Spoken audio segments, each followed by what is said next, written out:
राधे राधे सभी को। आंवला नवमी की पौराणिक कथा। कार्तिक माह के शुक्ल पक्ष की नवमी के दिन आंवला नवमी मनाई जाती है। इसे अक्षय नवमी भी कहा जाता है क्योंकि इस दिन किया गया कोई भी शुभ कार्य अक्षय फल देने वाला होता है, अर्थात उसके शुभ फल में कभी कमी नहीं आती। हमारे यजुर्वेद में आंवला को आयु और आरोग्यवर्धक कहा गया है। इस दिन आंवला के वृक्ष की पूजा करके उसके नीचे बैठकर भोजन करने का बड़ा महत्व है। माना गया है कि इससे वर्ष आयु आरोग्य बना रहता है। इस दिन आंवला के फल का सेवन किया जाता है। आइए जानते हैं आंवला नवमी से जुड़ी बातें, इसका महत्व और इस दिन किए जाने वाले उपायों के बारे में। आंवला नवमी का महत्व इस बात से समझा जा सकता है क्योंकि इसी दिन द्वापर युग का प्रारंभ हुआ था। इसमें स्वयं भगवान श्री कृष्ण ने जन्म लिया था। आंवला नवमी के दिन श्री कृष्ण ने वृंदावन गोकुल की गलियां छोड़कर मथुरा प्रस्थान किया था। संतान और पारिवारिक सुखों की प्राप्ति के लिए रखा जाता है व्रत। इस दिन उन्होंने अपनी बाल लीलाओं का त्याग करके कर्तव्य के पथ पर पहला कदम रखा था। इस दिन से वृंदावन की परिक्रमा भी प्रारंभ होती है।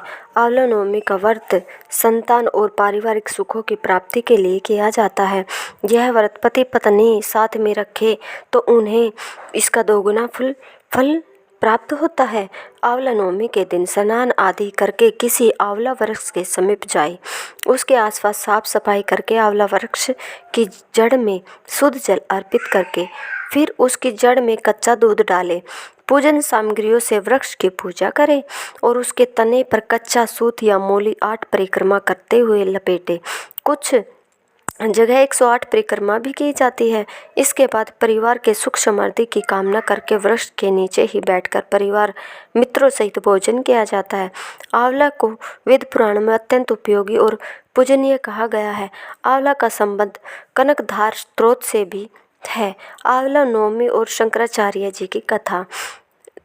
एक कथा के अनुसार एक बार जगत गुरु आदि शंकराचार्य भिक्षा मांगने कुटिया के सामने रुके। वह एक बूढ़ी औरत रहती थी जो अत्यंत गरीब और दयनीय स्थिति में थी। शंकराचार्य की आवाज़ सुनकर वह बूढ़ी औरत बाहर आई। उसके हाथ में एक सूखा आंवला था। वह बोली, महात्मन, मेरे पास इस सूखे आंवले के सिवाय कुछ नहीं है जो आपको भिक्षा में दे सकूं। शंकराचार्य को उसकी स्थिति पर दया आ गई और उन्होंने उसी समय उसकी मदद करने का प्रण लिया। उन्होंने अपनी आंखें बंद की और मंत्र रूपी 22 श्लोक बोले और 22 श्लोक कनकधार स्त्रोत के श्लोक थे। माँ लक्ष्मी ने दिव्य दर्शन दिए। इससे प्रसन्न होकर माँ लक्ष्मी ने उन्हें दिव्य दर्शन दिए और कहा कि शंकराचार्य, इस औरत ने अपने पूर्व जन्म में कोई भी वस्तु दान नहीं की।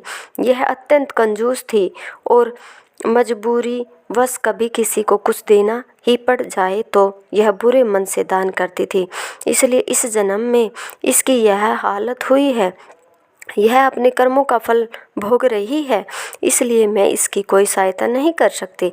शंकराचार्य जी ने देवी लक्ष्मी की बात सुनकर कहा, हे महालक्ष्मी, इसने पूर्व जन्म में अवश्य दान धर्म नहीं किया, लेकिन इस जन्म में इसने पूर्ण श्रद्धा से मुझे यह सूखा आंवला भेंट किया है।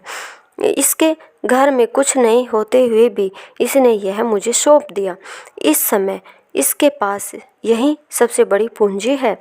क्या इसका भेंट करना पर्याप्त नहीं है? शंकराचार्य की इस बात से देवी लक्ष्मी प्रसन्न हुई और उसी समय उन्होंने गरीब महिला की कुटिया में स्वर्ण के आंवलों की वर्षा कर दी।